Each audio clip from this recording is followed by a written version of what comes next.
Baseball is dead.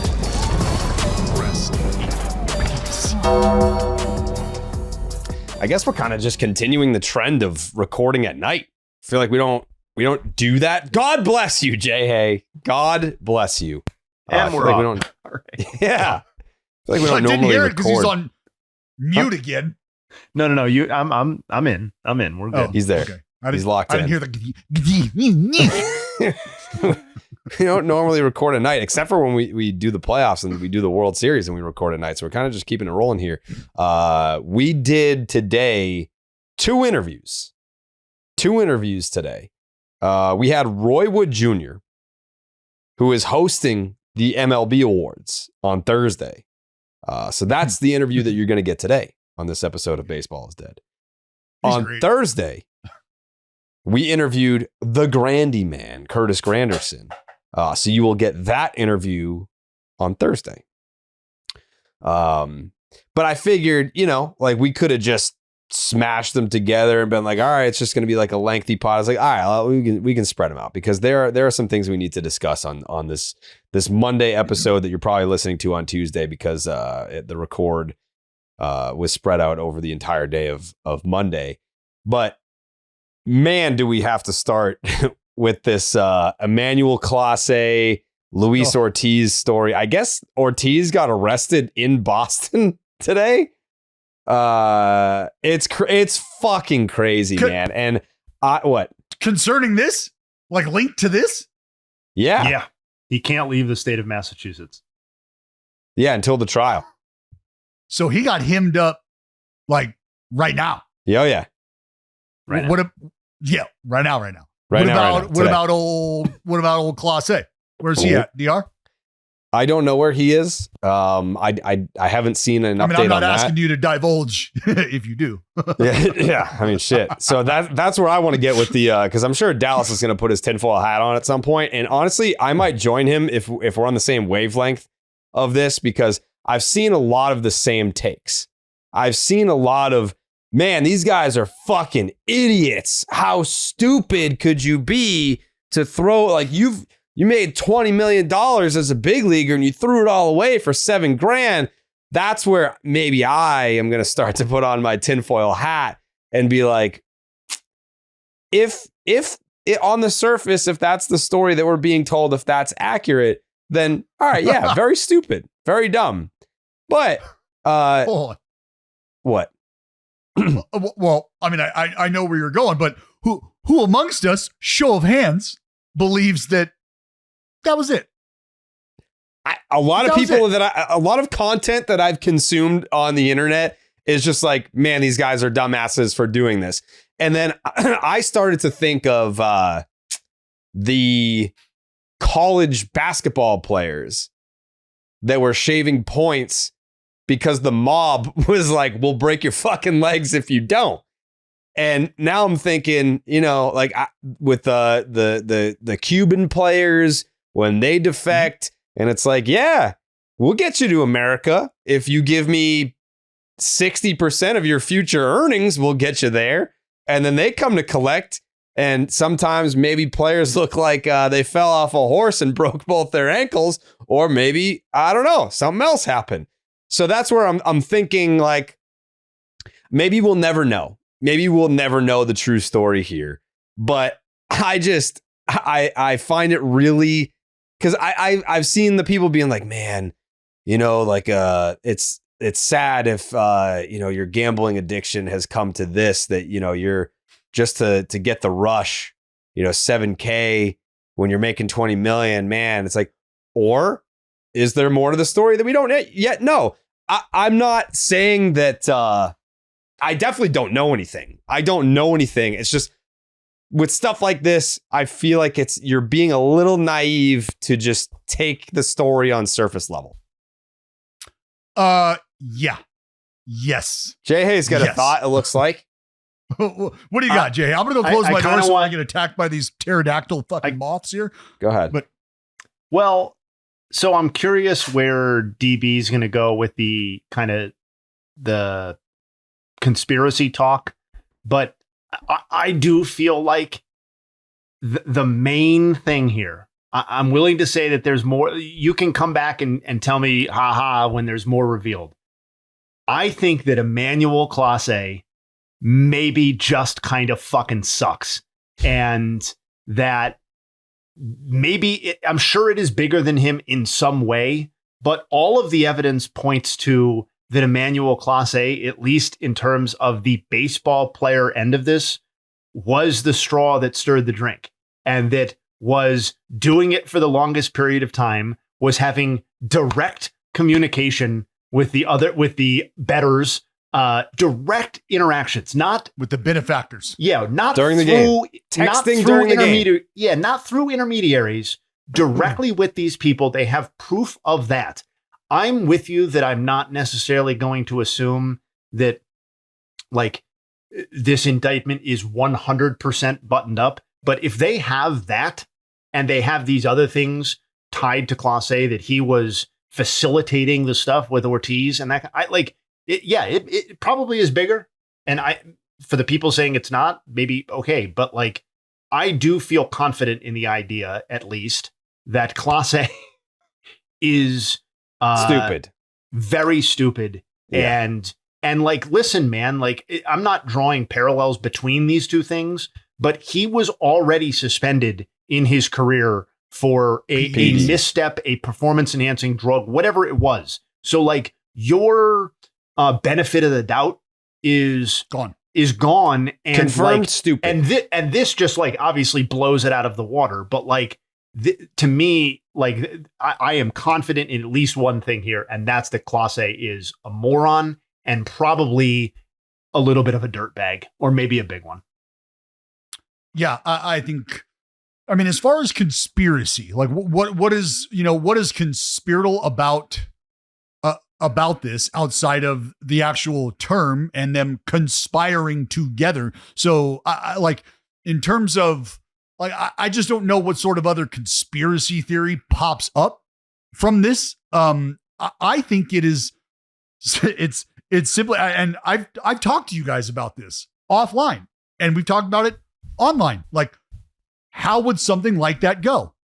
And this is exactly how it would go. Is a group of people think they have a cash cow in somebody who's willing to make those decisions. I'm willing to play with you.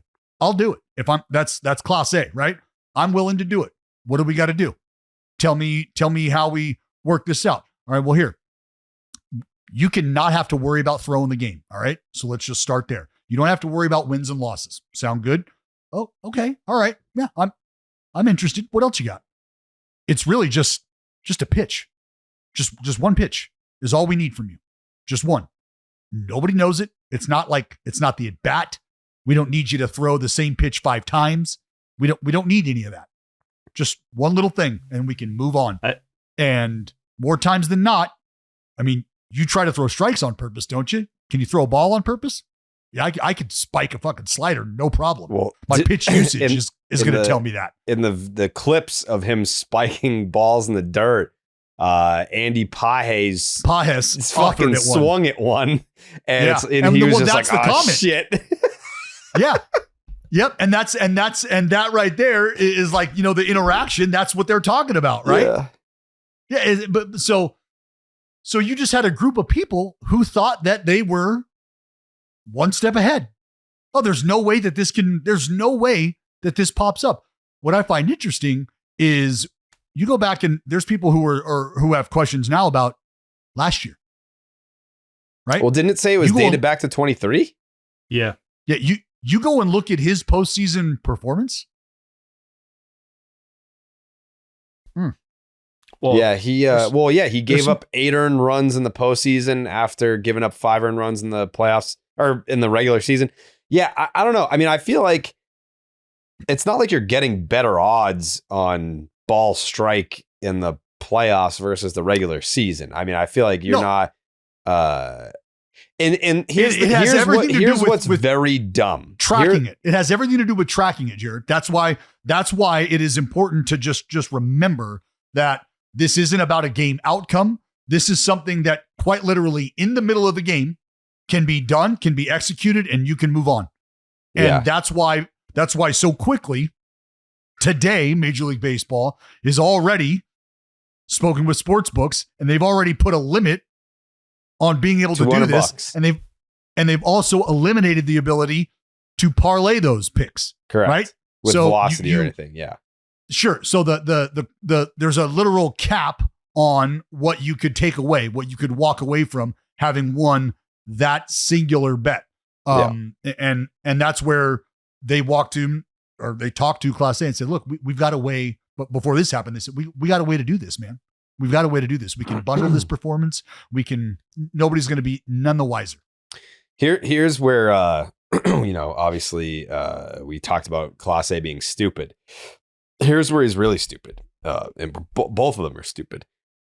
It's very trackable. Like these sports books, if they see any suspicious activity coming in, being like, hey, some dude just bet 20K on a strike. And it's like, they go straight to the league and they shut that shit down. They're like, hey, might want to look at this guy. Like, it doesn't take long to get to the bottom of these little schemes, which is why I point to both of them. Obviously, Clase was the guy that did it first and then got Ortiz involved after, allegedly.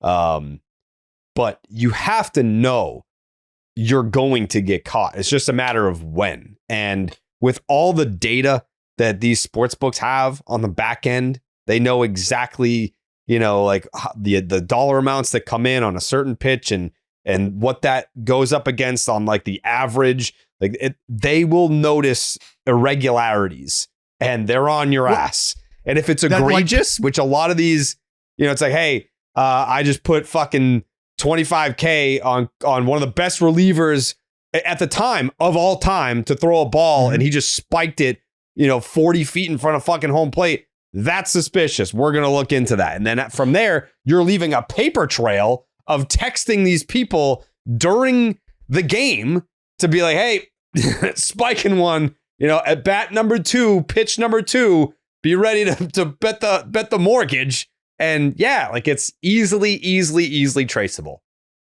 That's something that I'm not sure that a lot of, and this is it's not, I guess it's crazy to think about, but like, that's what sharps do, right? Like there's people buy lines. They spend money to move a line to get points in their favor. And then they'll put their big chunk on that, right? Like, so there's quite literal line manipulation, legal line manipulation, if you will. And it's almost like they just weren't aware that, hey, if we put 2-3 bets in and it's all on the same thing and the money is what it is, people are going to notice that. They're going to take note, and then it just persists. So it probably, once they caught wind of it, it was just a matter of allowing these individuals to build their case for them. Like, no, let it keep going. Let them keep doing it. Because this is going to be a rock solid case. This will be open and shut. Well, that's where it's at, in my opinion. So you landed on one of the things that I was going to say, which is that, like, I'm just struck by how much time has elapsed since the beginning of what they're claiming Clase did to the end.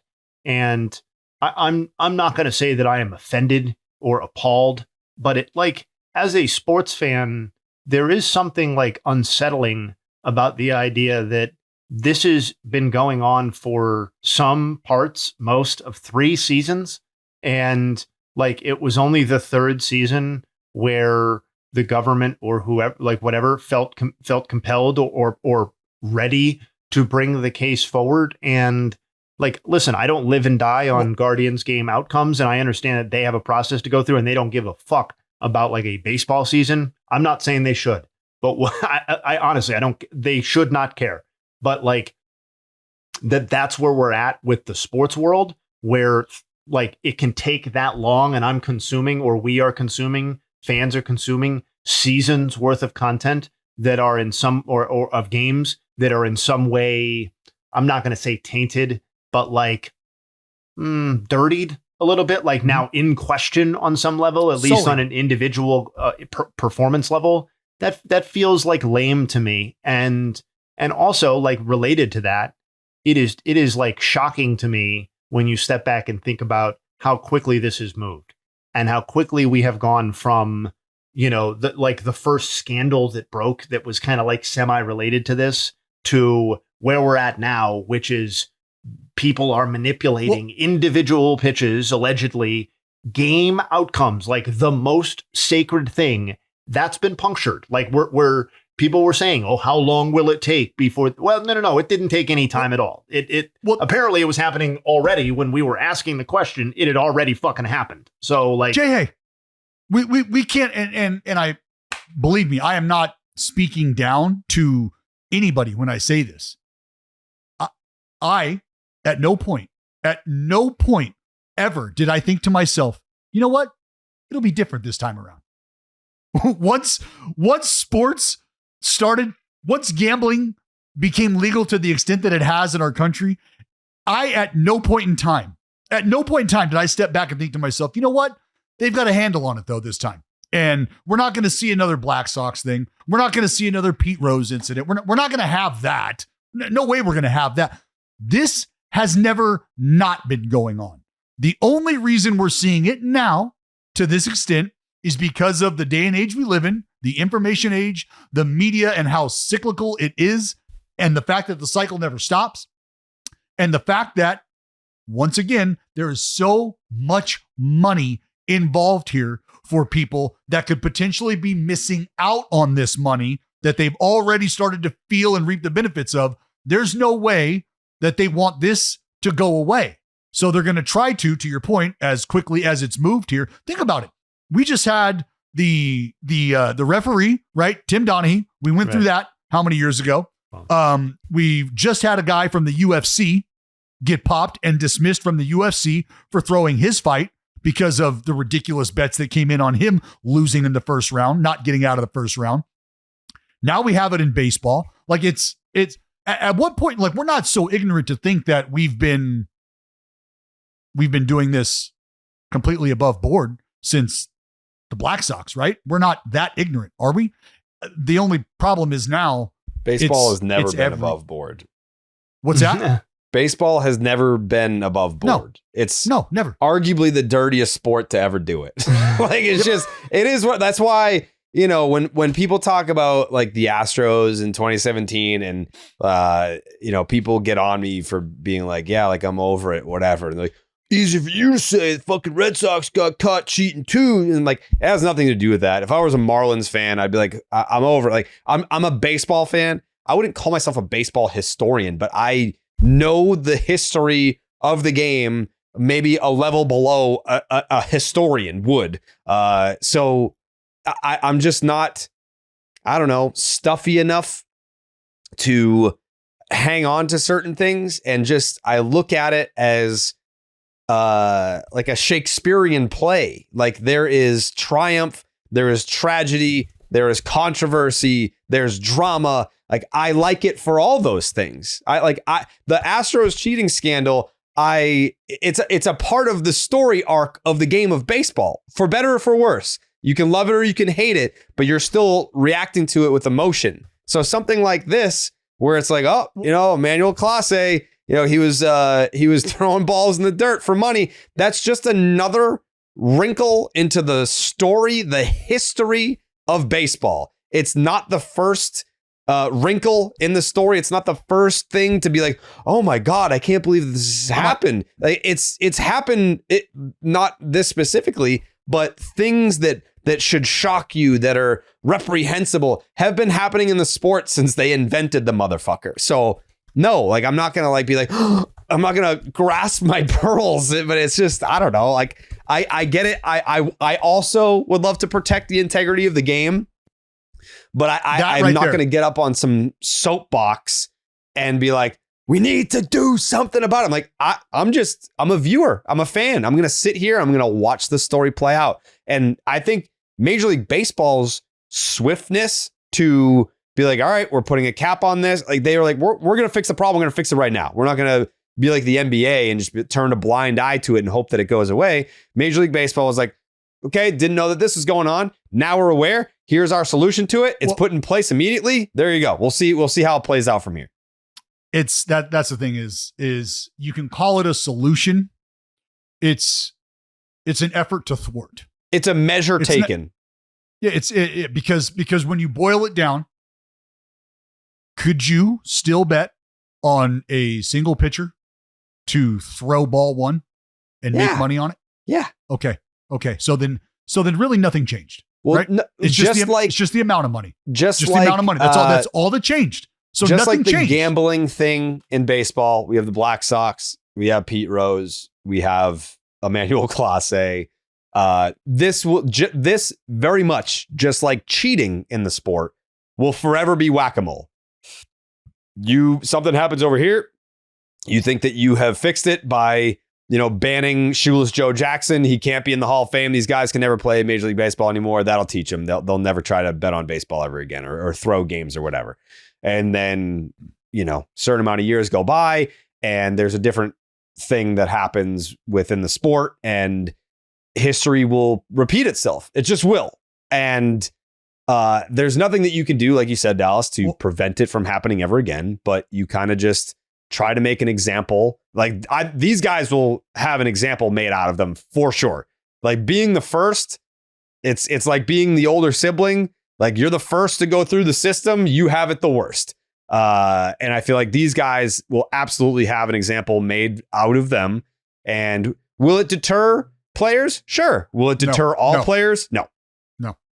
It will not deter players that find themselves in a position, whichever position. And that's something that you do have to give thought to is once you start to go down that road and you find yourself or you, it's almost like being behind bars, Jared.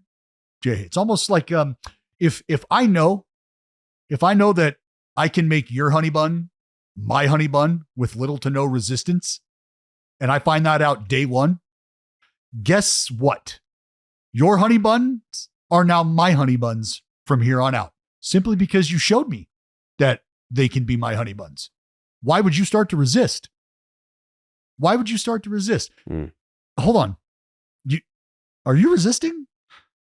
Do you have any idea what walking that yard out there without my protection would feel like? Do you want to try out? You want to try that out? You want to see what that could be like? So what if you find yourself in that position where you've entertained this idea before, you've danced this dance once before, the hooks are in. The hooks are in. I'm the captain now. I'm the one who will be telling you when and where this is going to go. So I might allow you to navigate in a way where you feel like you have the freedom and you have the control to perform and do things at your leisure. But once I know that you've already danced the dance, you ain't ever getting off this dance floor. And you will be my partner until I'm done dancing with you. And what would you do? What would Clase or Ortiz then do? Would they go to the commissioner and volunteer the information surrounding their nefarious activity? Probably not. So now you find yourself in that inevitable purgatory of, well, I've kind of done this before. This is kind of what I do. I don't know that I'm interested in finding out what happens if I don't cooperate. So yeah, fucking 1-0 from here on out, I guess. That's how every at bat for me is going to start. 1-0. Like that's something else you have to consider. Whether or not we ever find out if that is something that is real regarding these two guys, that, who knows? But that is always something that you have to keep in the back of your mind. And once that's happened, I think the issue that fans really have here, and there's going to be a couple different schools of thought here. And Jared, you're one of them that says this is, like for better or worse, it's entertainment. For better or worse, this is what has come along with the product. And if I'm a consumer of the product, I've already made my peace with the fact that this is very well a part of the DNA, the fabric of this sport that I've loved my entire life. But that still doesn't make it okay for people. Sure. And if people are going to invest time and frankly money, because it's now legal to do so, they are quite literally invested in this on a completely different level. So who's more invested than us? They want to know. That's like, so I feel the same way about the Hall of Fame. and like the PED guys. Like I want to see a known PED user get into the Hall of Fame just to see what happens. Like, you know, like I am a diehard baseball fan. It is the most important thing in my life next to my family.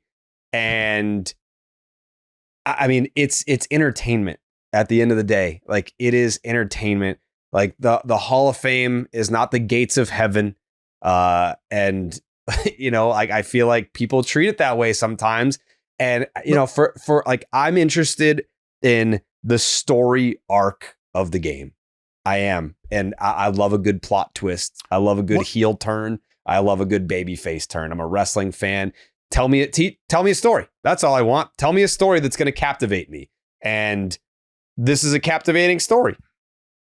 What does this do now? Because Jay and I both made the remarks last week during a conversation about the responsibility of the commissioner and the oversight during their tenures and the level of responsibility that they hold, the level of accountability that they hold or sometimes dismiss during their tenures, right? How does Bud Selig, we asked it, how is Bud Selig in the Hall of Fame when the very sport that he looked over and the players that he was in charge of are not in the Hall of Fame because of what they did during his tenure? So does Rob Manfred, is he viewed in that same light? I mean, I know a lot of fans believe so. A lot of fans believe so. This is his fault. He allowed this to happen. How could he be forward facing anymore? Blah, blah, blah, blah, blah. I've seen all those questions asked. So what does this do for Rob Manfred and his place in the game? Is the swift action taken by Major League Baseball that occurred today? Is that a Band-Aid on a shotgun wound? Like, what is this? Like, is that just a, hey, we got the guys, this is what we're going to do. You can't get mad at me for acting like I just turned a blind eye. I absolutely did not. Within a matter of 72 hours with this coming out, we already had 98% of the most prominent sports books across our nation on board with making these changes. How can you look at me and tell me that I didn't do anything? How can you look at me and tell me that I did not act? I acted in a matter of hours. That's fine. I wouldn't sit there and tell him that he didn't act. He did. What I would say is that you put yourself in this position in a lot of ways. So that you acted, I mean, you get credit for it to a degree, I suppose. You didn't drag your feet, but I'm not inclined to give an enormous amount of credit for addressing a situation. We'll see with what level of success of a problem that is self-created. And so maybe the pushback there would be, you can say that, did Manfred ever really have a choice? Was this all just kind of inevitable? Maybe, but that's kind of the deal when you're commissioner, man. Like you get, I'm not willing to just write it off that it was inevitable, and that they had, as a league, they had no choice in what they were doing. So yeah, sure, credit for acting. Absolutely. I wonder how a guy like Jose Ramirez feels right now. I wonder how Joe Ram feels. A guy who has committed his entire life to the game of baseball, has committed his entire life to just trying to be the best he could possibly be at what he does, the best teammate he could be, right? Just everything about Jose Ramirez, when he shows up to the ballpark, tells you that he has done everything he possibly could to put himself in a position to help his team win the baseball game today. And if at any point in time he knew that one of his teammates was jeopardizing intentionally for their own benefit the possibility to win that game that day, whether it's one pitch, one out, one inning, one entire game, how do you look that man in the eye ever again? You can't. Ever again. Because I tell you right now, I am by no means a large physically imposing individual. But if I was Jose Ramirez and I had that going on in the clubhouse and I ever had an opportunity to be face-to-face, eye-to-eye with those individuals again, you would have to kick the shit out of me until I could not get up and physically move and try to come after you again. That's what you would have to do. There would be no other conversation to have. That's what you call on site. Right the fuck now, we're hooking them up. Straight up. And I'm not, again, that's not, there's no bravado behind that. There's no, I'm going to beat you. That's just, buddy, I've committed my entire life to this, man. My entire fucking life to this. This is why I wake up. This is how I feed my family. And once we've all gotten our paychecks, don't we all play this game for the same reason? Don't you want to fucking win, man? Don't you want to be at the top of this fucking mountain? What are you doing, bro? What are you doing? So I'll tell you right now, back to making another prison reference, like, buddy, these two dudes cannot be in Gen Pop.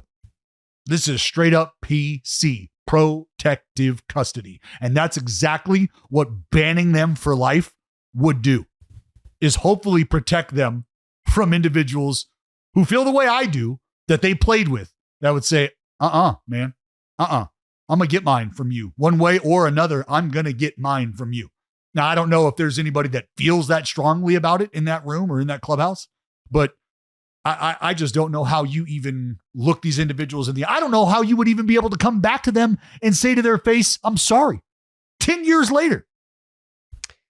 What the fuck? I see what you're saying, and I'm sure there are people that feel that way, but if A-Rod can walk back into the Yankee clubhouse after trying to sue the fucking team and just bold-faced lying to people, being like, I never touched the shit.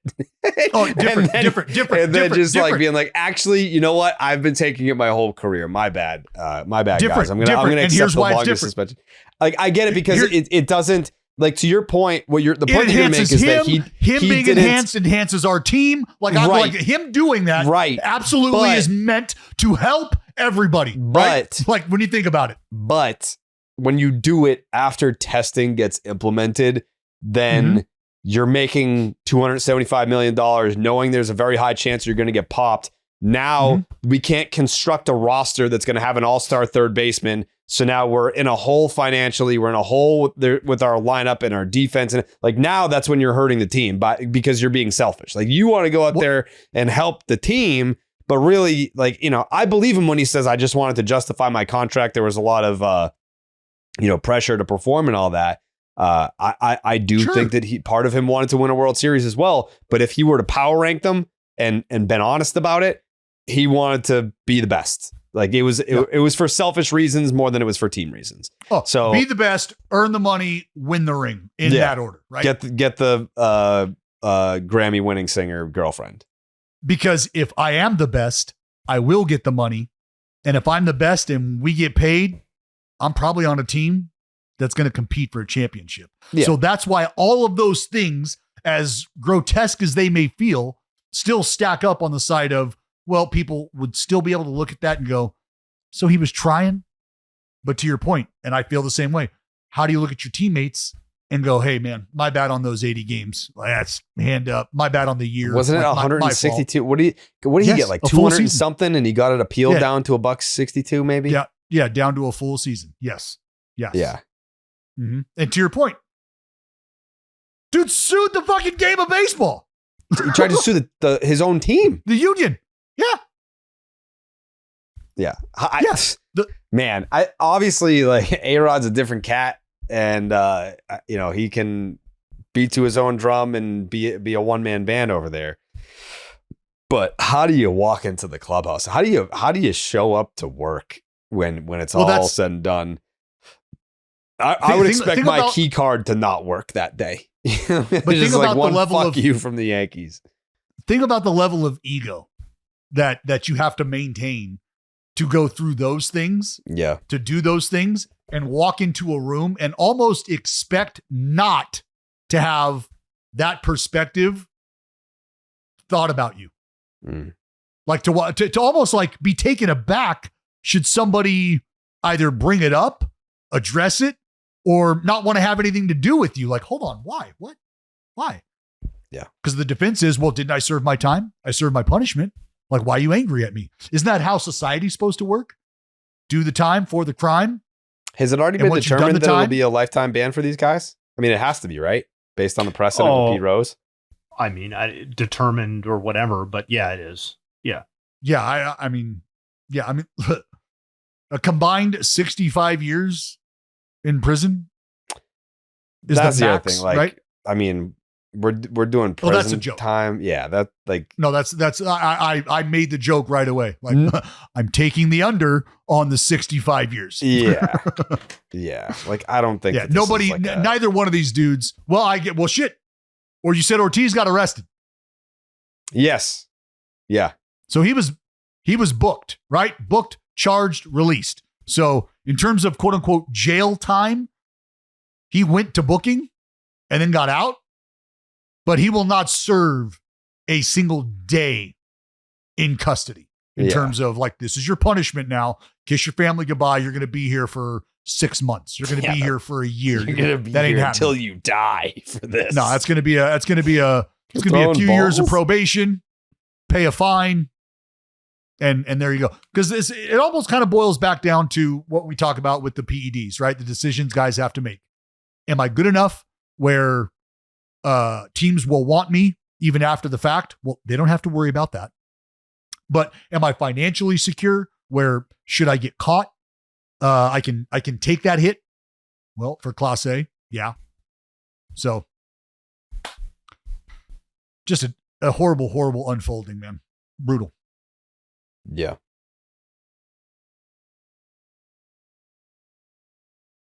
Underdog Fantasy is the easiest place to play fantasy sports.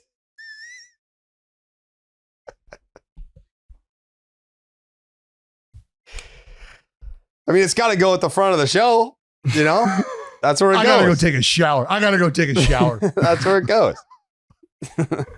That's where it goes. Make sure you sign up with the promo code Jared. That's JARED to get up to $1,000 in bonus cash and a special pick on Underdog. That's Underdog Fantasy promo code Jared. But this is, I mean, that's so that we can do pick'ems for NFL and NBA. It's baseball offseason, you know? Yeah. Actually, I watched a little bit of the Pats game on Sunday. It was the first time I turned on a Patriots game since Tom Brady left. What'd you Hey, think? Cowboys didn't lose either. There you go. They were on bye, Jared. Oh, Shut up, Jay Hay. What'd you think of the Pats? I mean, I didn't really get to watch the whole game. They won. I didn't get Yeah, to they see did. the end, but just the fact that I sought them out on television it should be telling. Yeah, Pats are back. Drake May. You guys want to get to Roy Wood Jr. right now? Yeah. Yeah, why not? That sounds like a good idea. Without further ado, it's Roy Wood Jr. All right, we're here with Roy Wood Jr., who is co-hosting the MLB Awards this Thursday at 9 Eastern on MLB Network, live from Las Vegas, with Mookie Betts, Marcus Lynn Betts, who just won another World Series. And this has kind of been your thing. Like MLB Network keeps rolling this back with you. Like they've almost made it like the Roy Wood Jr. award show, which is awesome. Mookie made a speech, was it last year or the year before, where like the general thesis was like, yeah, good luck to everyone else trying to win a World Series because we're pretty much going to win it every single year. And so far, he's been correct. That was last year. Last year when he brought the trophy. I feel like, man, I am just here to usher an evening where the players get to celebrate each other. And they made it bigger every year. There's even bigger names coming this year. Because, you know, like the first year of any award show, everybody's like, nah, who's going to be there? I don't know if I want to go to that. And now year 3, you know, my goal is to have Mookie hosted by himself. I'm going to be honest with you, man. The dude's got charisma and I feel like a training officer this year. Like Yeah.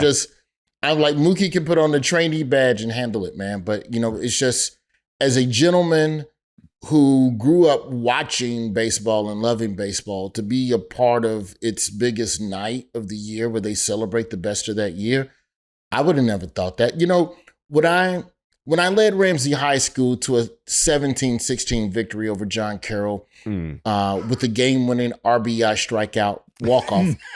Walk-off. I never thought that I would be in this place. That's a true statistic, by the way.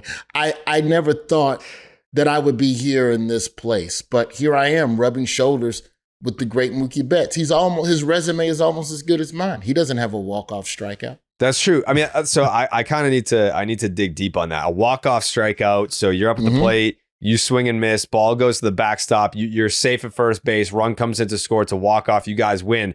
Are people dogpiling on the guy that scored the winning run, or do they dogpile you for striking out, or is it split? Like, how does that look? Oh, it's all about the dude who scored. No one cared about me. No one even remembers it.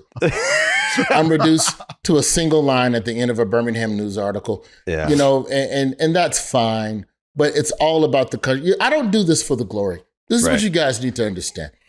I'm here to just show up every day and do my job. And it's a team sport. And the MLB awards is no different. I'm here to chip in and get out the way and let the greats celebrate and resist the urge to freak out. I met Andre Dawson. I hope that he's there again this year. 85 MVP? Yeah, I grew up. Was it 85 or 87? 87. 87. Yeah. Like I said, big Cubs fan.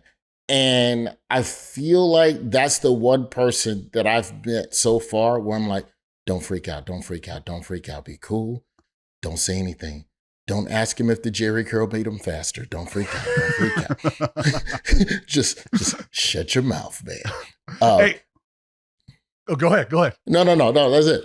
Oh, well, I want to know what your first introduction to the game of baseball was, because you talk about playing it, and obviously it's been a major part of your life. You've been a fan for a while, but what was your first introduction to the game that got you hooked? That said, you know what, I think this is something I keep track of. I think this is something I want to be about.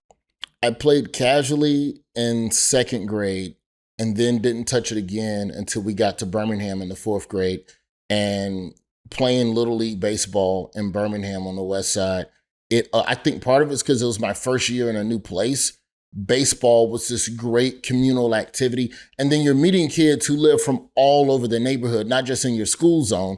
So I knew everybody. Between Little League and the boys club, I was set on friends. And baseball was perfect because I tried football in the fourth grade. And football's one of those sports to me where if you don't start with it, the aggression it's too late. Like by the time you're playing football fifth grade, these kids have dad issues. They're in gangs and they're threatening you. If you tackle me, I'm gonna beat your ass at school tomorrow. Okay, you got it, man. Get the first down. Like, whereas baseball, it's exactly how I like to live my life. I like to be alone, but I like to be with people. That's that's what baseball is. It's like, hey, we're together, but would you mind standing over there just a little bit? It's not a lot of contact. It's just I just fell in love with it. And then coupled with that, my dad would be gone during the day. So when I got home, we only had one TV with cable. Remember those days where only one TV had all the channels? And I would watch the Cubs. I would watch the Cubs during the day, and that would roll right into the Disney afternoon. And then after DuckTales, I'd go outside and play like stick ball and pick up ball with tennis balls or whatever with my neighbors and stuff. And I was just in love with the game after that. You know, I never watched the Braves growing up in Birmingham. And part of that's because when my dad got home, he wouldn't give up the remote. So you couldn't watch Turner. Sure. Yeah, because my dad's got to watch Hunter or some other stupid cop show. Remember back in the day when detectives all fought crime in a tweed blazer? Yeah. Yeah. Longing for the days of 1 Adam 12 or whatever the hell it was, right? So who was your dude? Who was the dude that, I mean, you talk about Hawk, you talk about meeting him and that kind of illuminating your soul, your spirit, like shit, like, is this dude real? Like, but who was the dude, like when you're playing stickball, you're throwing up the tennis ball in the neighborhood with the boys, who were you? Dave Stewart. Let's go. I was Dave Stewart. And Let's bro, go. I would give him that joint like that. I give him that. And just like I don't even think there's footage of Dave Stewart waving off a sign from Terry Stein, but I think Dave just, you know what's coming, Terry. Just get down. And the level of intimidation from him, I loved. Like, I'm not an intimidating, game face type of dude, but Dave Stewart, I loved. Sean Dunston, I don't think Sean Dunston ever smiled unless he hit a homer. Like, he was very intense. I enjoyed Eric Davis as well. It was just like in the midst of like and baseball in the 90s was turning into a more of a smiling, happier game. Griffey's coming along and he has a good smile. Kirby Puckett looks like he's always having fun. And I'm like, no, give me the guy who looks like he's going to kill someone today. Yeah.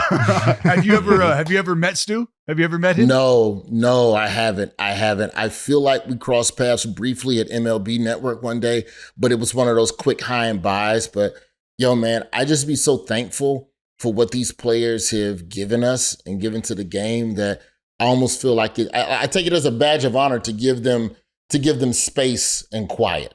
Well, I tell you right now, if you met Stu, like I always joke with Stu, like Stu, I know what you do in the off season, man. You're the trainee for the Walmart greeters, because that is the nicest man you will ever meet in your life, Roy. So please, if you ever have an opportunity, go up to him, tilt your hat down, say something to him. The response you're going to get is going to blow you away, man. Where the hell did he get the death stare from then? Like, where did that come from? Well, come on, man. He grew up in Oakland. You know what I'm saying? He grew up in Oakland. So, yeah.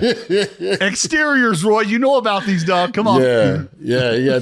I'm not the one to rob. Please give it to somebody else. But yeah, those were my guys growing up, man. Like, it was just anybody that was intense. The Cubs didn't have a lot of death stare kind of guys. Dawson was pretty even keel, but I feel like Dunston, if we're going 88 through until Sosa, I don't think there was really like a lot of like, I'm here to murder, type of people on those staffs. Some of the awards. So if anyone's like wondering, like, oh, are they going to do like MVP? Like, this is not like MVP Cy Young. That's not yet. This is the all MLB teams. It's the Hank Aaron Award. It's the Comeback Player of the Year Award. The Mariano Rivera and Trevor Hoffman Relievers of the Year Awards, and the Edgar Martinez Outstanding DH Hitter Award. Those are all great names. Yeah. Like, we're talking Hank Aaron, Mo, Hoffman, Edgar. Is there an award that should exist? Like, what player would you name an award after? Who would it, like, what would it be for?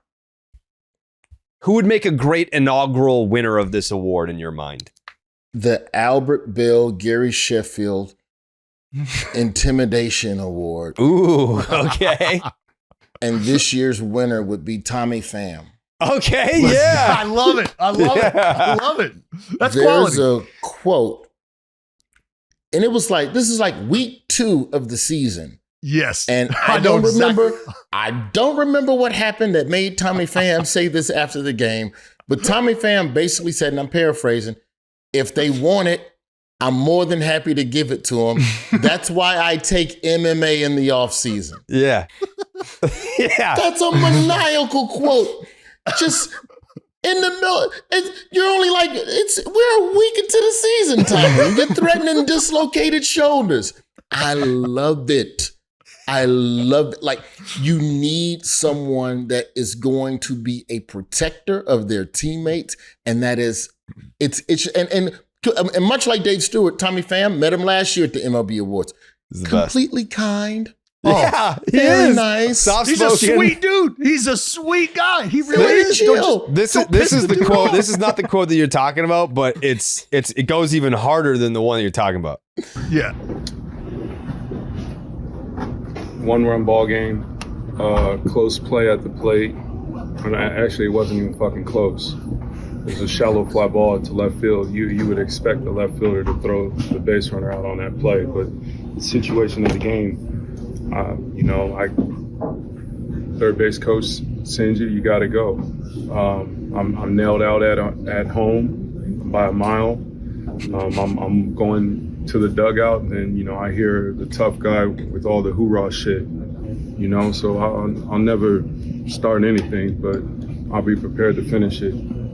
There's a reason why, I do all kinds of fighting in the off season. Yeah, that's I'm prepared to fuck somebody up. So. I'm going to take it as what it is. That's the one. That's the one. Hey, Roy, I have been trying. So me and Jared and Jay, hey, we've been together for 10 years, man. And I've known Tommy for a while. And we had a conversation where we were talking about like, who's the dude that you just don't want to find out about, right? And this is right when Tommy, like in the off season, had caught a blade and like he was just going through some stuff. And I was telling people, I was like, you do not want to mess with Tommy Pham. Like there's dudes who talk about it and there's dudes who are about it. And I'm here to tell you that Tommy Pham is about that action. So unless you want to just catch a nice weekend visit at a hospital, you should probably think twice about coming sideways at Tommy Pham. And then boom, the story comes out that Tommy was stabbed and still kicking the shit out of people. And then this happens. And I'm like, do we want to revisit the Tommy Pham? Do we want to revisit that now? And they're like, that we're good. Tommy Pham is like Arnold in Terminator 2 in the steel mill, where he's like down to 3% efficiency and he's still like battling the T-1000. Get down. Bro, there is something about the intensity of the sport at times that I feel like the media to a degree is like, sports media now is a little more, hey, let's all be nice and let's all be kind and let's all be appropriate. And I'm like, hey, man. Sometimes you need a little intensity and it's okay. I know that we can't do it like hockey where you let them go for a couple of minutes before you go in and break it up. But I think sometimes that release, especially in the middle of the summer, man, you need that. I met Otis Nixon at a Players Alliance banquet that CC Sabathia was doing during All-Star Week, where they were honoring legendary Braves or whatever. And I couldn't bring up the nerve, and maybe you guys can give me some perspective on this. I couldn't get up the nerve to ask Mr. Nixon, I believe it was Braves Phillies, and he got hit by one, and he comes flying. Like the foot, he left the ground halfway to the mound. And it's like a flying karate kick, just right into the side. I don't remember who was pitching. I just know Darren Dalton came up and tackled him from behind. Like, after a fight, do you all ever just reflect like a day or two later? Jeez, I can't believe I actually tried to karate kick somebody. Yeah. Oh my God, what was I doing? Yes, you do. Like in a laughing way? Because I feel like once it's done, you got to see this guy in a 3-game series later on in the year and just go, hey, man, I'm sorry for trying to karate kick you. Might end up teammates.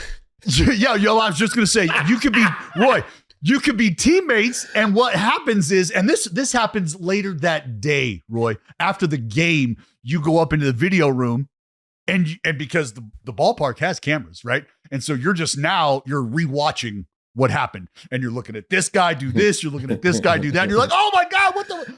Oh yeah, it happens. Actually, I bet you Dallas might be able to give us some perspective here. In 2008, remember James Shields, like Coco Crisp charged him out on James Shields. Shields threw that haymaker that he like matrix back on. Coco's a Gold Glove boxer. Yeah, he is. So Coco was on the ground in this fight, and here comes Johnny Gomes throwing some shots to the ribs. A couple years later, they end up teammates in Oakland. And they're buddies. Yeah. Oh, for sure. It's such a wild thing to me where I feel like baseball is just steam and then it's cool, where I feel like a football fight, I feel like that's forever. Like if you hit me with a helmet and my helmet's not on, I cannot let this pass. Well, bro, you're gonna be passed out. I don't know if you're making it up off the turf. We have to fight in the tunnel. Yeah. We have to fight in the tunnel. Yeah. Like that's just what it's gonna be. But yeah, I think if you give me the Albert Bell, Gary Sheffield Intimidator of the Year award, I think that's one. Because I think we should celebrate, like the same way we celebrate the Clemente Award. Okay, it's for a player who is charitable and does things off the field to also better the game of baseball and the lives of others, the same as Roberto Clemente. And also, who's the guy that makes you behave and follow the rules of the sport appropriately? And this year it's Tommy Pham. I bet you that third base coach didn't send nobody else on a shut. Huh? Let's check those stats. What's the sin rate on that third base coach? Post Tommy Pham fight threat in the locker room. You got the stat cast? Tommy Pham's the best. He was only on this podcast once, and it was, man, it's probably 8 years ago at this point. Like he's due for an update. Got to see him in spring training, and he's very well thought out, like, which is even scarier. Like you don't want to fuck with the dude that is he's ready to go at any time, but like he's thought about it too. Yeah, that's calculated decision. That's premeditation waiting to happen right there. Is what that is. Yeah, it's a beautiful game, man, and I've always loved it. I take my son to games. I don't think he necessarily will be, at least not now. He's not shown me any signs at 9 years old that he desires to be full blown athletics and all of that stuff. Whereas he appreciates the patience and the concept of repetitive failure and accepting failure and learning from it that baseball gives. And he also likes popcorn. So that's enough for me. And this is how I know my son loves baseball now. I'm going to Chicago for a couple weeks to shoot a project. And he goes, "If you go to Wrigley without me, I'll kill you." I love it. And I'll know because people post pictures. He knows how to Google me now. So, and people post pictures. I'll find the pictures. I'm like, okay. All right, man. You got a good one on your hands, man. Yeah. That's good to hear. That's amazing. That's good. Yes. That's amazing. Of those awards that we've listed, minus the Gary Sheffield Award, which one are you most excited to hand out, see who wins? Like where is the anticipation for you? I think one thing that I'm very excited about with MLB awards this year, I'm excited about Reliever of the Year. I think that one's one that has become more important. I was actually joking that I feel like you could have Yamamoto win Reliever of the Year as well. You could. Oh, boy, don't do that to people. I know it won't happen. But that would be the most hilarious turn to me. People would be so mad. Oh. So mad. Furious. Oh, absolutely. You cannot have it. But I think Reliever of the Year, because I feel like the role of reliever, especially once you get into September, is when that really becomes, important. And I think it's also a very dicey position to be in because you can have it and then lose it, and then you can have a good year and then things can be off a little bit. So I feel like we're watching guys walk a very delicate line of pitching on an inconsistent basis. So to maintain that rhythm as a reliever, to me, I think it's very difficult. I don't, let me stop short of saying it's harder than being a starter, but I'm just highly impressed when people come in and just literally you have to make a pitch right now. And when you look at like Devin Williams in Milwaukee a couple of years ago versus his numbers this year in New York, it was different. And like any one variable can change. And then the next thing you know, someone doesn't have the same stuff. Even though the velocity is the same, what changed? We don't know. And you don't know how to key in on that. I used to love watching Rod Beck when he was with the Cubs. And granted, with the Giants, completely dominant. Cubs, he would load them up, then strike out 3 in a row. And it's like, I don't know where you flip. Randy Myers was another one that would do that for us. And he like led the league in saves, but like you would also lead the league in skid marks as a fan. Watching him almost blow a game, and then he would just come back and shut it down. What I'm also hoping for, I'm hoping that we get some of the big winners to still come out to the award show as well. I know they're announcing Cy Young, MVP, I think Rookie of the Year, and Manager of the Year. Like, they're doing one a night leading up to the MLB awards. Mm-hmm. And I feel like a couple of those people will be in the building. I'm hoping, I hope Tarek Scooble's there regardless, but it would be dope if he won and just happened to be there. I think what Murphy did in Milwaukee was pretty special, as well. That would be nice.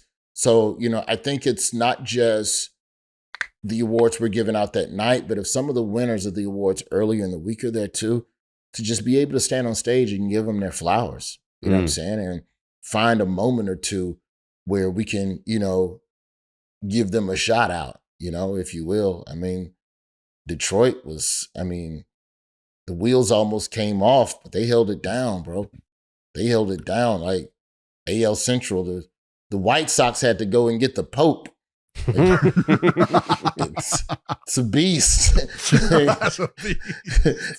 And they still only improved by 20 games. Yeah, even with the big guy on their side. Yeah. You went from losing 120 to I think 98, 99 or something like that. So it'll be fun to just be able to celebrate all of the winners that are there. But if there is a position in the sport that I really am just always in wow about, it's reliever. It's just reliever, because it's just like, damn, man, how the hell did you you're just chewing bubblegum and watching, not that y'all are playing Candy Crush in the bullpen, but you're just chilling, and then and now the most pressure-filled situation you've ever been in, and go. That's it. And you never know, Roy. You never know. I mean, you go out there sometimes after the first pitch, you got to make adjustments. Sometimes you don't have it after that first pitch. But see, and that's also why I feel like it's a dice roll bringing starters in October in Game 6. They haven't experienced that pressure and those nerves before. Like, you see the footage of Yamamoto dropping a deuce in his draws as Vladdy's taking the box. He literally takes a deep. I can't remember what account. It might have been Ben Verlander or somebody. As Vladdy's getting into the box and I don't know, the 11th inning or the walk, what would have been the walk-off that fell short 4 feet of the warning track. The double, yeah. Okay. Before that, Yamamoto goes.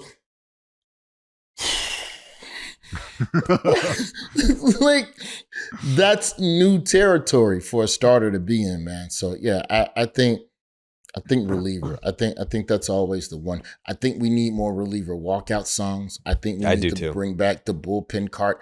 I know the groundskeepers are all weird about their grass now, so I know they don't want the cart, but I think you need something to sexify it just a little bit more. I agree. Do you think middle reliever should get walk-in music or just the closer? Just not even just a closer, just your best relief pitcher.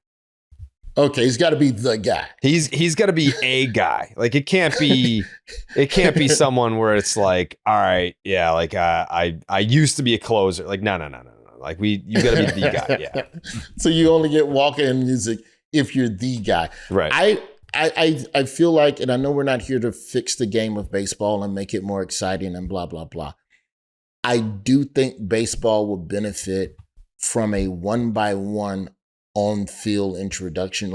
As the team comes out, when you if you think 90s Bulls with the and now at shortstop. Yeah. North Carolina. Yep. Take the field 1-by-1 under an announcer's enthusiastic introduction. But I know baseball is all about the team and we must all run out together. But if each player took the field 1-by-1 with the smoke, they did it for All-Star Game. They did it for the Swingman Classic this year with the Black College All-Star kids. And who did it? Like the way when Sammy would come out and sprint and run through. If every player just did that before the game, like that, just a little something to get the pageantry.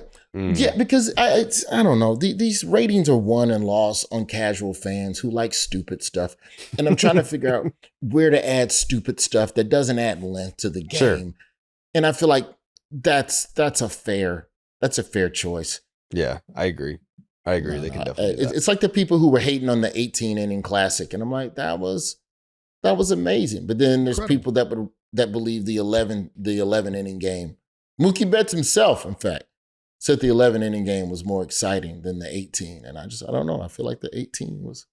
It was a classic. Both were classics. Yeah. 2 games. Roy Wood Jr. It's the MLB Award Show this Thursday, 9 Eastern, MLB Network. Very excited to tune in. I think we're actually live streaming, right, Jay Hay? Is that the plan?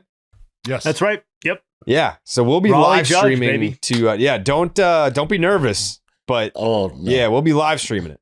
I'll give you boys a shout out. I'll figure out a way. Oh, I'll hell sneak yeah. it in. That's my word. People in the chat would go nuts. Oh, That's yeah. my Oh, word. the chat's going to lose their mind. What? Chat, all the allies are going to lose their mind. Yeah. It's all good, man. But I appreciate you all for having me on, man. Thank you. It's been a pleasure. Yes, thank you Absolutely. very much. All right, big thanks to Roy Wood Jr. for making the time to come on BID. Check him out. The MLB award show on MLB Network is this Thursday at 9 p.m. In case you're wondering, yes, the MVP award does get announced on Thursday. It's not going to be on that award show. I believe it. The MVP gets announced at 7 p.m. The award show is at 9 p.m. But I believe the plan. How are we going to do that, Jay? Hey, are we going to stream for? I don't know. The MVP? I need to look into this a little bit more. Yeah. I'll get back to you on the details. See, what happened was I got an Arizona Fall League jersey, and I was gonna wear it for this podcast, but I was like, I feel like I gotta save that for Just the Nuts if we're doing the MVP award stream. Got to save it for special occasions such as that. So I opted to go V-neck for Monday's BID. I think I'm going to go Arizona Fall League jersey for Thursday to bust that out for the first time. It's really cool. It's a cool jersey. It's got all the teams on the back. It's pretty sweet. As far as other news is concerned, I did want to ask you, Dallas, Shane Bieber, and obviously Jay Hay being a guards guy, Shane Bieber opting in to that what was it, $16 million option with the Toronto Blue Jays for 2026, with the lockout looming in 2027. What the fuck? I mean, why would he do that? I don't understand. You don't think that Shane Bieber could get 2-3 years? Is it really the fact that he really liked it in Toronto? I just don't understand. So I think it's a combination of, you know what? I just went through the anxiety of getting my body back and getting back to a competitive level. I just had a major life event with having a child. I have finally found a place that I feel comfortable in. My family's comfortable. They've been received well. He's enjoyed his time there.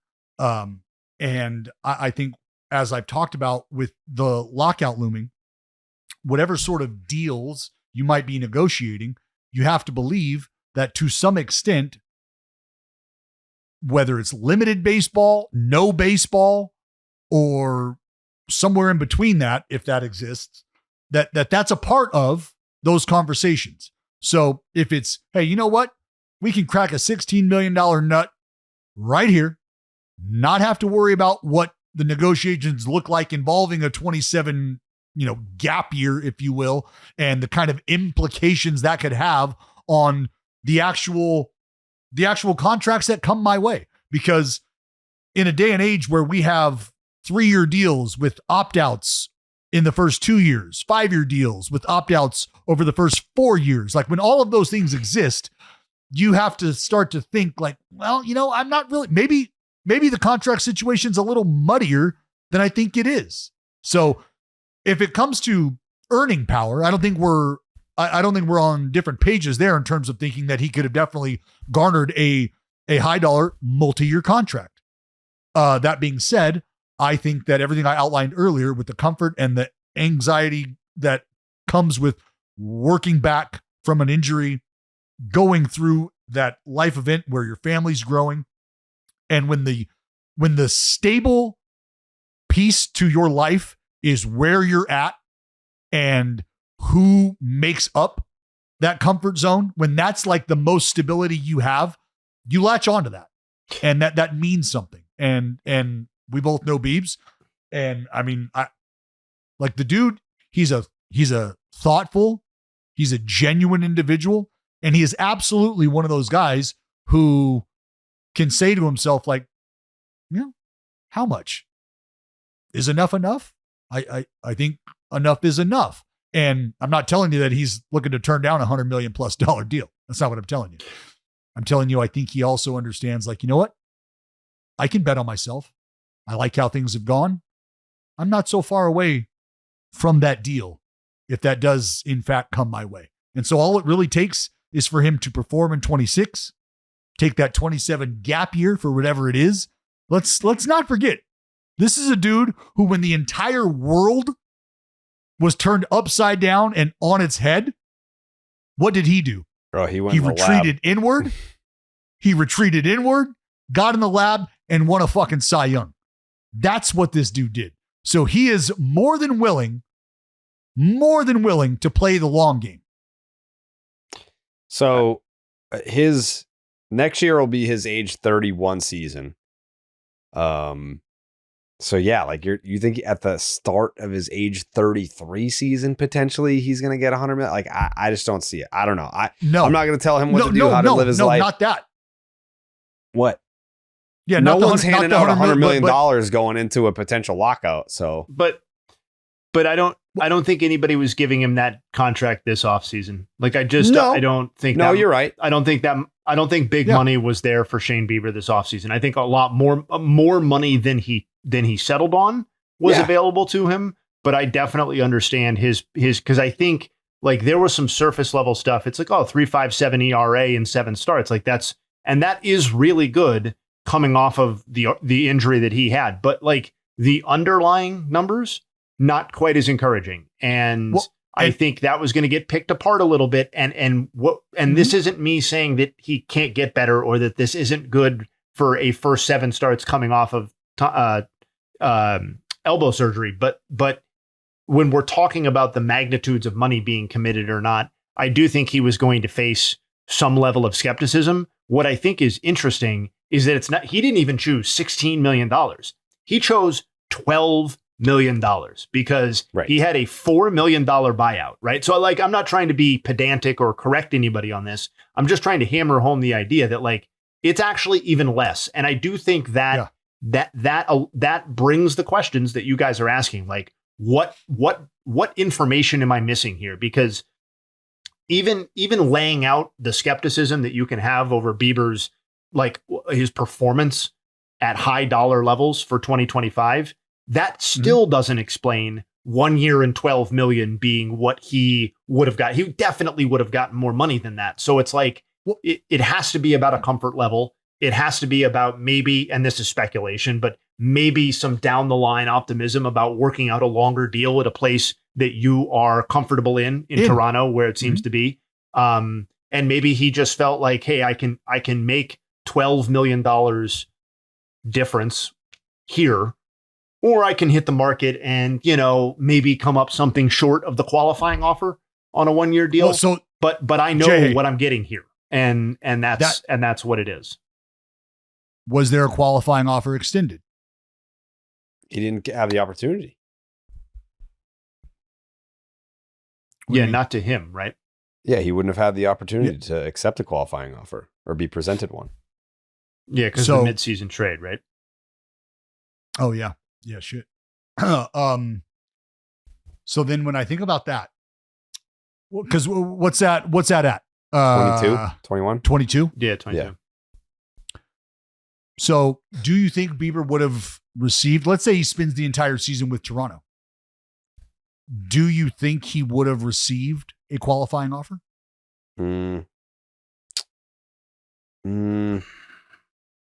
My gut says no, but I don't think it's like an egregious no. It's not like a fuck, obviously not. No, I think there's a chance, but I would say 70-30. 70-30, no. 60. There you go. So, got you, Doug.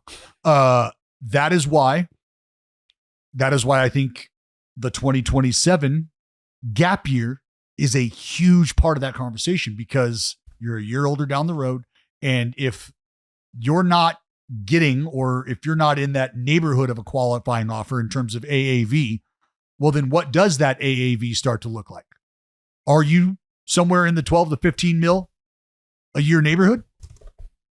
And if there's a hope that you might be able to expand on that with the place you're at, maybe after or in the middle of the 26 campaign, you can revisit your situation and say, hey, look, if I come out of the gate hot, things start to look right. We know we're kind of, on the other side of the operation and we feel really good about what the future looks like, who's to say we don't talk about a 3-year deal with an opt-out or whatever, which really turns into a 2-year deal or a 2.5-year deal because of 27.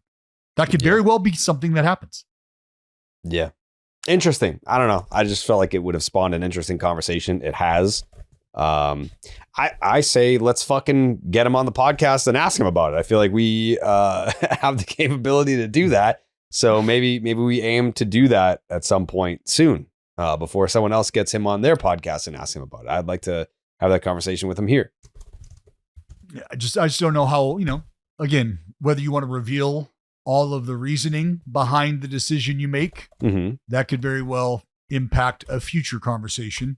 And all right, so then we'll get his answer off air and then we'll ask him on the podcast after that.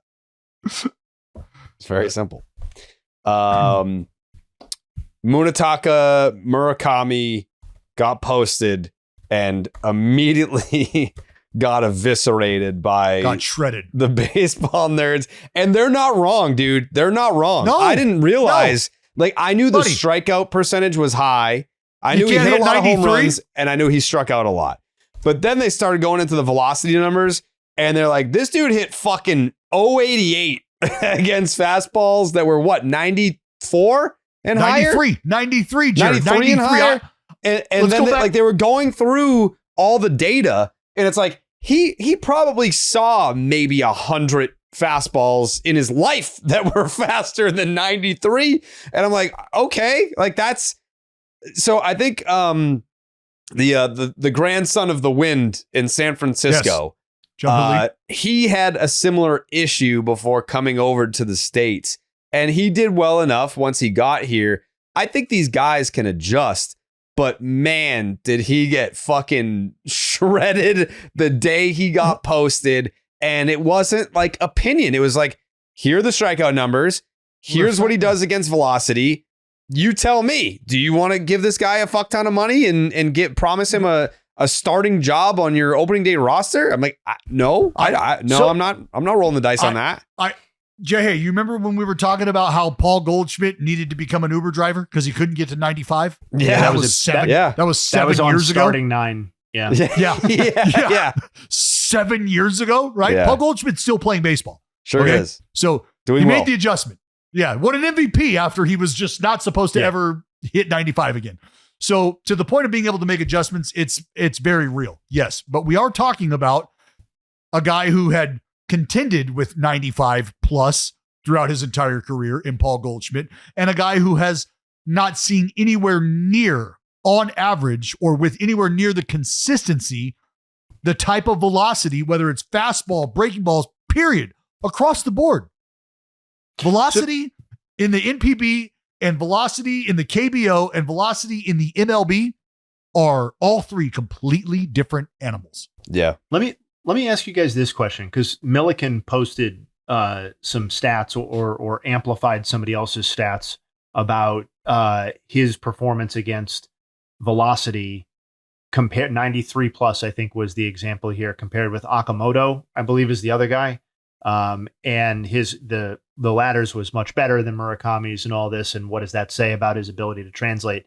And I don't really have a horse in this. I don't necessarily care if Murakami succeeds or fails, but as I was looking at the stats, it did at least get me thinking about the idea that he may just come over and not be able to handle velocity. And that's just kind of fucking it. And the stats bore that out. And it really was that simple.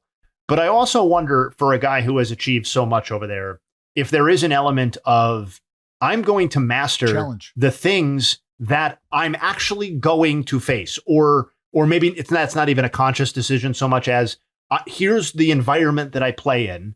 I have mastered this environment, and maybe he can't adjust at this point. Maybe it's too late, but I do wonder, I'm seeing faster pitches now. Well, I'm fucking awesome. So actually I'm going to make the adjustment and velocity won't be a problem for me after I make that adjustment. I don't know, but I think it's at least a question. Do we have numbers on what he hits against off speed and specific off speed pitches? I'm sure somebody could pull it up. I don't have it offhand. They don't have it. that would be interesting because something that I watched with Cespedes early on when he showed up with just the velocity and the velocity of the secondary pitches, I was like, ooh, this could be a while.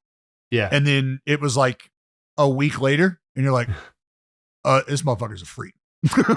this dude's a freak. Like, yeah, he'll adjust. No problem. But I wonder if it's been a matter of, you know what, like the fastballs I get are not necessarily hittable. I don't know. I'm throwing shit against the wall right now to see if there's a way to get Murakami an opportunity to hit fastballs, to do something. Was he just hunting the wrinkle over there and absolutely pounding off-speed mistakes? He would have to be. Like, how the hell do you hit 55 home runs but suck? Like, you can't do it. I don't know. Like, well, is he just the Japanese version of Joey Gallo? You know, like, it sounds like that's the hitting profile if he stays this way. But like you guys are talking about, I am 1000% leaving the door open to him being able to come over here and adjust. Yeah, I'm not saying you weren't. Yeah, I mean, it's just quick. I think if you were to look at the numbers that are available, because obviously there's not a lot of information available. We can't just research this on our own. We're kind of going on what's being presented to us on Twitter and whatnot. But it doesn't sound like he saw a lot of fastballs 94 plus. Like, there's not guys over there just pumping Ched. So it's like, yeah, sure. All right. Like, I don't hit well against fastballs 94 plus, but I see far more pitches that are not 94 plus, and I crush those. So if I got exposure to high velocity, who knows? Like, I mean, I'm clearly a professional hitter. I just need more exposure to it so I can make my adjustments, and we'll see what that looks like. It's kind of like, I don't want to say it's too small of a sample size. I think it's enough of a sample size to acknowledge that he's had issues with it, but not a large enough sample size to say that he can't do it. I mean, the first time he starts to see with consistency, like, you want to go fucking suck on a 96 mile an hour cutter and on your hands, but you haven't seen fastballs that hard. Right. Yeah. Like, this thing's coming for your fucking knuckles and you're going to make the adjustment. Okay. How about a 98 mile an hour fucking sinker that fucking 1822 H bang? How about a 101 mile an hour splinker? You know what that is? You want Mason Miller, fucking dickhead up there, just spinning 90 mile an hour absolute wipeout super sweepers. Like, you want? No, I don't know.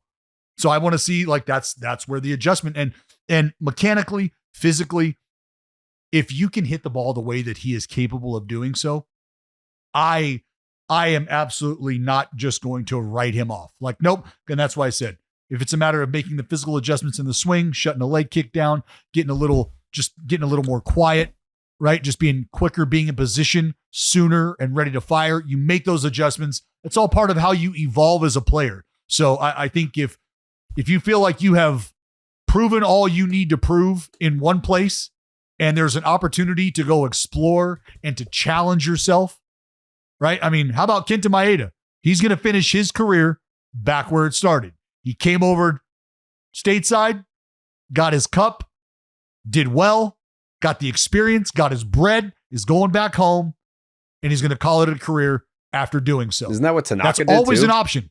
What's that? Tanaka did the same thing. Tanaka did it too. Yeah, I just brought up Maeda because he's doing it this year. Yeah.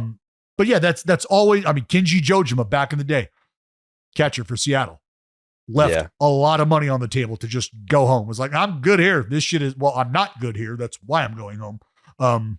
But that's always an opportunity as well. Always a possibility to come over here, realize, you know what? I don't know that I can keep up. I'll go back home and hit fucking 70 homers because now I know what 96 looks like. This podcast is sponsored by BetterHelp. Shout out to BetterHelp, man. Shorter days don't have to be so dismal. It's time to reach out and check in on those you care about and remind ourselves that we are not alone. As the seasons change and days grow darker sooner, it can be a tough time for many, especially as your athletic season gets busier. This November, BetterHelp is encouraging everyone to reach out, check in on friends, reconnect with loved ones, and remind the people in your life that you're there. Just as it can take a little courage to send that message or grab coffee with someone on your team you haven't seen in a while, reaching out for therapy can feel difficult too, but it's worth it. And it almost leaves people wondering, why didn't I do this sooner? That's how I felt getting back into therapy. Obviously started therapy a long, long time ago, but had a pretty sizable gap in between therapist number 1 and therapist number 2. Then once you get in it, you're just like, man, that was very dumb of me to stop doing this. It's very, very beneficial. And BetterHelp therapists work according to a strict code of conduct and are fully licensed in the United States. BetterHelp does the initial matching work for you so you can focus on your therapy goals. A short questionnaire helps identify your needs and preferences. And their 12 plus years of experience and industry-leading match fulfillment rate means that they typically get it right on the first try. And if you aren't happy with your match, you can switch to a different therapist at any time from their tailored recommendations. With over 30,000 therapists, BetterHelp is one of the world's largest online therapy platforms, having served over 5 million people globally. And it works with an average rating of 4.9 out of 5 for a live session based on over 1.7 million client reviews.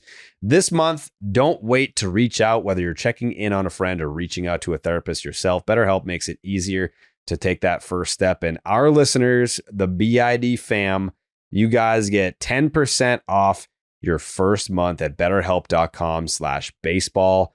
That's BetterHelp, HELP.com/baseball. Did you guys see speaking of Pajes, whose name was brought up earlier in the podcast, did you guys see the picture of Andy Pajes with a fan? No. Oh my God, it's fucking outstanding. Is he like dunking on him? Oh, no. It is, you want to talk about living your best life? Like it is, it's incredible.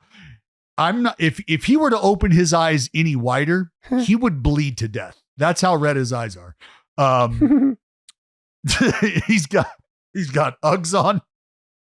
Where is this? He's got, I'm going to send it to you right now. He's got Uggs on. He is buying two big boxes of Slim Jims. he's got a pack of cards, like trading cards, and a bag of chips on the fucking I love that conveyor belt. Hell yeah. Oh, it's great. He's at Target. Hell yeah. I mean, I mean, it's phenomenal. At it is Target. absolutely phenomenal. Yeah. What did I say? I said Walmart, Target. Yeah. Yeah. The like that double big box of Slim Jims. Looks like he put one of the them's already fucking open. display case up there. Good for him. Did you see Kirby Yates got a Kirby the cartoon character holding up the World Series trophy on his butt? Yep. Yeah. And then Miggy Rowe went on Chris Rose's podcast, and he was like, Kirby Yates got a butt tattoo, Miggy Rowe got a butt tattoo, and Rort Tober got a butt tattoo. Love it. Yeah, just beats the an ass, butt tat boys that over there. ass. Yeah. Yeah. I respect it. I can't wait to get that tattoo with Dallas that he keeps saying he's going to get with me, but he just keeps pussing out every single time. But I got my. Yeah, I'm not gonna give you another piece for the soundboard here. But this is on you. I've been to the East Coast multiple times, and you have not been able to land. You have not been able to bring over your tattoo artist. That's not on me. Every trip that we go, I would walk into like a crackhead tattoo parlor, like the one in Florida, the Josh Hamilton tattoo parlor. I would go into any tattoo shop and be like, give me some baseball seams. Let's do it. Well, then you know what? How about this? I am not going to do another podcast with you in person until we get that tattoo. Okay. You tell me when. I just made a list because I have an appointment on the 21st, and I'm getting eight different tattoos done. I gotta get my squirrel tattoo touched up. Yeah, I mean, I'd fly my guy down here to do me sometimes. I just go to Chelsea. He's in Chelsea. Yeah, there's no planes involved with this. Yeah, I'm probably gonna do a neck tattoo, and I sent it to Ellen, and she was like, "Why? Why the neck? Why? You gotta put it somewhere else." I just let my oldest daughter watch The Town. Yeah, with me last night. Mm-hmm. She was like, "Daddy, you should get one of those leprechauns on your neck." On the back of the neck. Yeah, I was like, I don't know if, I'll leave that to Jem. Jem. Well, I don't know that that's me. So what is this? Are you going to go fucking a little peak of a tribal design up and out of the neck? What are we doing? It's going to start behind the ear and go down to like the collar. Oh, you said it's a line. Yeah, it's like linear. Stacked. It's stacked text. Yeah. Gotcha. But that's just one. Yeah. No regrets. No regrets. Yeah. So English is not his first language. So I do need to like make sure that he gets it right. Like we did when I did the back of my arm. It's not yours either, is it? I don't think. We need a represent. What? Yeah. So like this one, like when he did this, I read it 50 times before, like spelled it out. I was like, I just got to make sure that you did this right. But yeah, he's been tattooing me for like 15 years. I got my rib tattoo in Ireland, and I was in a different state of mind. And Wilson was standing over me when he started to fucking write, and he was like, "May the rad rise." May the rad rise. And I was like, "What? No, what? No. And I can't see it. And he's like, "Oh," and the fucking tattoo artist was like playing along, and he spoke very, very limited English. And I was like, "Oh, what the fuck, man? Come on. He's like, "Oh, easy fix. I'm like, "Not a fucking easy fix. No, not a fucking." Yeah, I was scared. Spelled it correctly. That's good though. Yeah, it's good. Yeah. Yeah, I was in a different state of mind this past weekend. Went to a wedding. Everyone knows that I hate weddings. Just not a wedding guy. I can't, like, I like, the ceremony. It's beautiful. Once you get like the dinner, delicious. Once you get to the point where the DJ is like, "All right, everyone on the dance floor," I'm like, "All right, see you later, guys." Like, it's been real. Yeah, just not a dance floor guy. So what do? You got to drink through it. You just got to drink through it. And I did. Pre-alcohol? That's where pre-alcohol comes into play. Yeah. Because I woke up on Sunday feeling like $1 million. Like $1 million. It's a game-changing product that I used before this wedding. And any night out, really. Pre-alcohol, whether you're just raising a glass to your team winning, catching up on some conversations with old buddies back in town, or trying to stay sane with a house full of relatives. How you feel the next morning still matters, and that's why I drink pre-alcohol. Between bowl games, cold beers by the bonfire, and whiskey after the family, with the family after Thanksgiving dinner. This time of year is packed with festivities, and it's how I stay productive the next day. When you drink, alcohol gets converted into a toxic byproduct in the gut. It's a buildup of this byproduct, not dehydration, that's to blame for rough days after drinking. Pre-alcohol produces an enzyme to break this byproduct down. And just remember to make pre-alcohol your first drink of the night. Drink responsibly, and you will feel your best the next day. It basically was my lifesaver this past weekend. I nervous drink. Especially when I don't know people, which like I didn't, like people came up that were podcast listeners for sure. But like I get uncomfortable when I don't know people and I'm just like in a room full of people that I don't know. I told you guys that earlier, I told a joke that just did not land, but like it was a good joke, but like it didn't land. That's on know you. your audience. You gotta know your audience. Yeah. Like that's on you that it didn't land. But yeah, the fact that it did land for me, feeling pretty great the next morning, it is all thanks to pre-alcohol. Make the best of every toast, tailgate, and touchdown this holiday season. Just don't forget to bring pre-alcohol along for the ride. Go to zbiotics.com/BID to learn more and get 15% off your first order when you use the promo code BID at checkout. ZBiotics is backed with 100% money back guarantee. So if you're unsatisfied for any reason, they'll refund your money. No questions asked. Remember to head to zbiotics.com/BID and use the promo code BID at checkout for 15% off.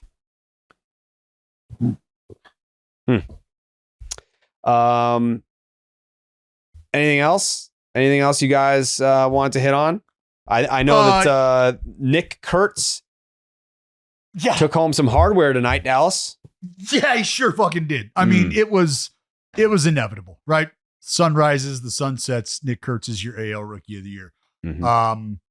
And we already put out a video about it. My initial reaction, I almost, truth be told, just trust tree here, it's just us. I almost did a fucking face plant on the on the treadmill at the gym because as it came up and I knew it was going to happen, I got little excited. I knew it was coming. You knew it was coming. Everybody knew it was coming. More homers than any other rookie in baseball. He outpaced the second place guy by 15. The fact that you saw him hit in the middle of the order, the fact that you saw him become a consistent presence at the top of the order, very top of the order against right-handers at times. I mean, the kid's 22 years old and has already been able to produce and show an approach well beyond his years. I've told a story on the podcast already this year how I watched Hall of Fame slugger Jim Thome try to wait out a rainstorm just so he could maybe watch him take BP in the big leagues. And he was excited about it because, well, he had told me stories about watching him take BP in the rain as a high schooler. Like Dallas, I stood out there. I had the guy with me keeping an umbrella over our heads just so I could watch his kid pound balls. I was so impressed. Like when you hear stories like that and it culminates and ends up with a Rookie of the Year acknowledgement. I talked about the narratives about how he could not, can he do this in a real ballpark? Blah, blah. I said, look, minor league park, big league park, national park. They're in a park that's going to fucking hold this kid. Not a one. And the scariest part about it is he is still 5+ years away, maybe, of really coming into his man strength. I joked, he probably doesn't even have fucking armpit hair yet. And he's just absolutely pounding baseballs. Yeah, they are doing fucking burnouts in the cornfield and Lancaster tonight because Nick Kurtz and that swing as smooth as butter is the Rookie of the Year. Shout out Jacob Wilson. Where did he finish? Second? Yeah. Jay Willie. And it was nice. And I am talking shit when I say it was cute that they involved Roman Anthony as well, because it was clearly going to be Kurtz, Jacob Wilson, but Roman Anthony, all jokes aside, very, very deserving to be in that conversation as well. But Nick Kurtz just far and away, the unanimous AL Rookie of the Year. The Big Amish. Jay Hay, any nugs for us today? Yeah, I mean, so the Nick Kurtz nugs done before on this pod, done in a lot of places, but what struck me about his season was how similar it was to Jose Abreu's Rookie of the Year award win back in 2014 in terms of, I mean, it was the exact same adjusted OPS, OPS plus. It was roughly, a similar slugging percentage, the exact same number of homers. But of course, the main difference was that there are two main differences that I want to point out. A, that Jose Abreu got about 150 more plate appearances in his season to achieve the same number of homers, and also that he was 27 years old, and that had basically an entire professional career or half of a professional career playing at a high level in Cuba and in multiple other places. So that he was already kind of a baked cake upon coming over, and that's the numbers that he put up. And then Nick Kurtz comes along and, puts up in some ways, the greatest offensive season by a first baseman that age. I mean, you could argue ever. You could say since double X. It depends on what you want to measure it by, but that's the sort of thing that we're talking about. So that's kind of the reflection on Nick Kurtz in a way. But for Drake Baldwin, I do think that's like a little bit more of a subtle great season. I mean, it's obviously not great on the level that Nick Kurtz's was great in the historic sense, but Drake Baldwin putting up a 125, it was slightly north of that, but a 125 OPS plus in 400 or more plate appearances is pretty rare for a rookie catcher. He's only the fourth to do so since 1990. The others are Adley in 22, Buster Posey in 2010, and Mike Piazza in 1993. Only Rushman did not win the Rookie of the Year that year. So 3 of the 4 did. And it's only the 9th instance in baseball history that a rookie catcher has put up a 125 OPS plus. So it's not like before 1990 it was happening a lot either. So, with rookie catchers, you're never quite sure where things will go. But in a little bit more of a muddled field that was muddled because it had lots of good candidates and not muddled because it lacked quality. I do think Baldwin, like I saw one person react, or a friend of mine reacted like, oh, Cade Horton didn't win the Rookie of the Year. And I certainly would not have been outraged if Cade Horton won in the NL, but I think that's more of a flavor thing. And I think that Drake Baldwin, provided at or near top of the line offensive numbers at catcher as a rookie over 124 games is a very, very worthy Rookie of the Year win. And I don't know if these are two different conversations when we're talking, because it's two completely different player pools, but just the idea that there has been a lot of stock put into Drake Baldwin and the responsibility that he carries as the catcher and how much that is factored in to his acknowledgement. I mean, you just said it with, the offensive numbers regarding the position. Does that same conversation have any bearing on the impact of the award that we're going to be seeing later this week in the American League? I know you'd like it to. I would, which is why I brought it up. Yes. Yeah. All right. Back 14th. on Thursday. Huh? Sorry, I was just going to say 14th unanimous winner in the AL for Kurtz. So kind of a cool distinction there. Back on Thursday with Family Feud. I think we can do an MVP Cy Young hindsight on Thursday as well, Justin. I don't see why we can't. Yeah. Should we? I mean, I'll be here for the pod, so you keep track of all the dates that we've done, right? I do. Let me see. Let's see. What do I got here? So it is going to be hopefully we haven't done it. Mm-hmm.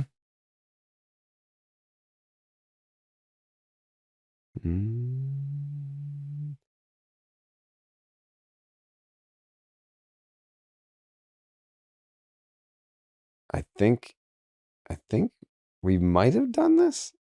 The 1967 Cy Young. It was Jim Lonborg, and I don't know who won in the NL, but I know Lonborg won that one. Oh, stand by. We have not done this one. Okay. This is an interesting one to return to because the pool of who actually received votes is very, very tight. So we're going to have to really expand our horizons to see if the voters not only got the question correct in the winner, but did they even were they even picking from the right pool? Were they voting amongst the right people? So this is a unique one. It's Jim Lomborg over in the AL and Mike McCormick in the NL. So if you are looking for star power in our return to this segment, you will be disappointed. But that Jim doesn't Lomborg mean is that a it's star to me. That doesn't mean it's not going to be interesting. He's a star to you? He is. All right. Well, that counts for something. Your opinion matters a lot here. Thank you. Thank you. We'll see whether I have to knock on his door, though. I hope you don't. Well, you're coming with me. You coming with me if I do. He's a nice guy. He's a dentist now. No kidding. Mm-hmm. So you got to think maybe the award is at the office. Could be. His nickname is Gentleman Jim. His nickname now has to be the dentist, right? Well, I guess. Gentleman Jim the Dentist Longborg. It sounds like a wrestling name at that point. That's crazy. All right. Anywho. We'll be back on Thursday. Hopefully live stream. We're going to try to live stream the MVP. We'll keep you guys updated on that. We'll obviously post if and when. And stay tuned to the socials for that information. We'll see you in a few days. Wow.